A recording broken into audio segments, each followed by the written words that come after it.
سلام به خانواده حاشیه نما، به چنل حواشی خوش اومدین. این ویدیو در مورد بسته شدن پیج تتلو توسط سپاه و وایس لو رفته درباره حسین کنعانی زادگان هستش. بریم این ویدیو رو با هم ببینیم. تتلو مدتی شده پیجش رو به نظر کاملا از دست رفته میبینه و دیگه حتی اهمیتی هم به اینستاگرامش نمیده. پیجی که پس از کلی سختی به دست تتلو افتاده بود دیگه خبری ازش نیست. سعید گنجی هم اعلام کرده که در حال پیگیری موضوعه و به زودی رفع میکنه مشکلاتشو. اما آرمین راد دوباره بعد از حمله های شبهای قبل دوباره دیشب درباره تتلو یک سری صحبت های جنجالی رو انجام داد که چه اشخاصی پشت بسته شدن پیج تتلو بودن و آرمین راد دیشب توی استوری اینستاگرامش نوشت: سلام خدمت مردم شریف کشورم ایران. جا داره به همتون تبریک بگم که دیگه چنین انگلی رو توی این اینستا قرار نیست ببینید. با کمک برادران و مردان واقعی سرزمینم و کمک تیم سایبری سپاه جمهوری اسلامی ایران داریم فضای مجازی و فساد رو پاک میکنیم. این کار با سردسته این مفسدین یعنی تتلو که به مردمم بارها فحش داده شروع کردیم. به شما اطمینان میدم تا آخرین لحظه برای جلوگیری از ورود این اشخاص به مجازی خواهد ایستاد. این صحبت‌های آرمین راد بود که دیشب انجام داد و بعدش هم عکسی از سگی منتشر کرد و به تتلو توهین کرد که انگار با سگ تونسته تتلو رو نابود کنه. در ادامه نوشت این اشخاص خبر ندارن که ما 24 ساعت روز باهاشون هستیم، از تلفن گرفته تا آدمای اطرافشون. شما فکر کردید این چند سال ما دست روی دست گذاشتیم؟ نزدیکترین دوست همین بنده خدا برای تیم ما کار میکنه. ما همیشه باهاتون هستیم. به نظر میاد این آرمین راد از آب گلارو داره ماهی میگیره و داره کوروش و بقیه دوستان تتلو رو به خودش میچسبونه تا احساس خفن بودن کنه.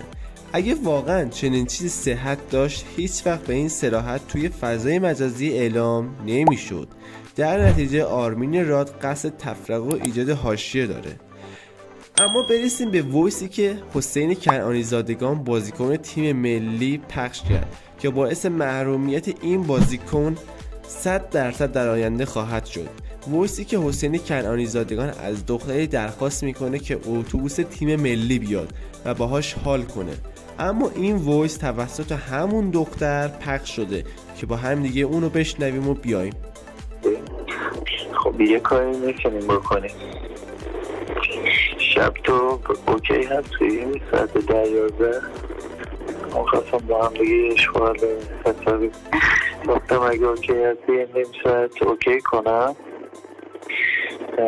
اتوبوس تیم ملی اینجا. خب بعدش رفیقمه گفتم بریم دوتایی با هم دیگه تو اتوبوس.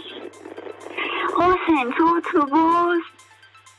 بابا کسی نیست که بعدش حالا تو اتوبوس دیگه کسی نیست. بعدش ما چون ما تو قرنطینه ایم. خب به خاطر من قایمه که بیام تو اتوبوس تا هم بیام سوار کنم و اینا یه دیگه با هم چه؟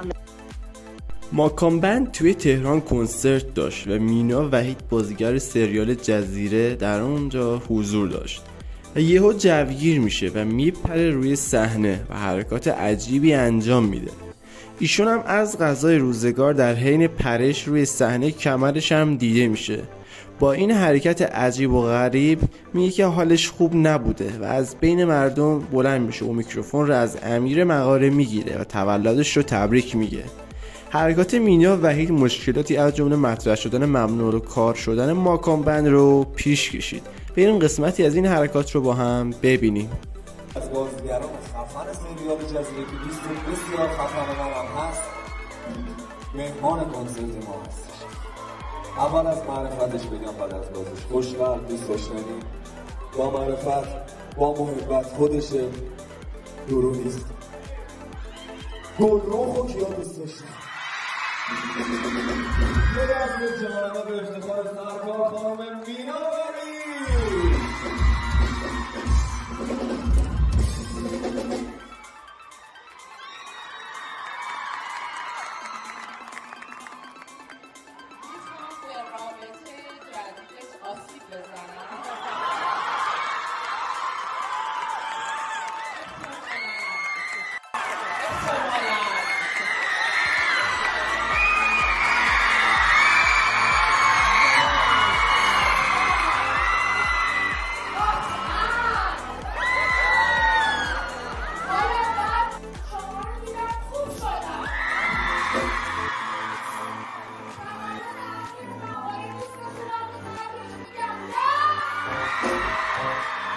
حالا میرسیم به داوود هزینه که چند شبی و پرکار شده و هر شب لایو میذاره. در لایو امشبش در مورد رابطه قبلیش خیلی عصبانی شد و افشاگری‌های عجیبی رو انجام داد.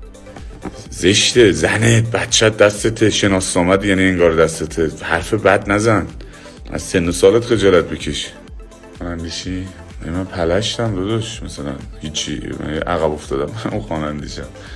خواننده خودش خواننده است، اسمش روشه. اونایی که میرن خواننده میشن 4 تا فالوور دارن خیلی دیگه کیرگوز و اعتماد به نفسشون رو هزاره.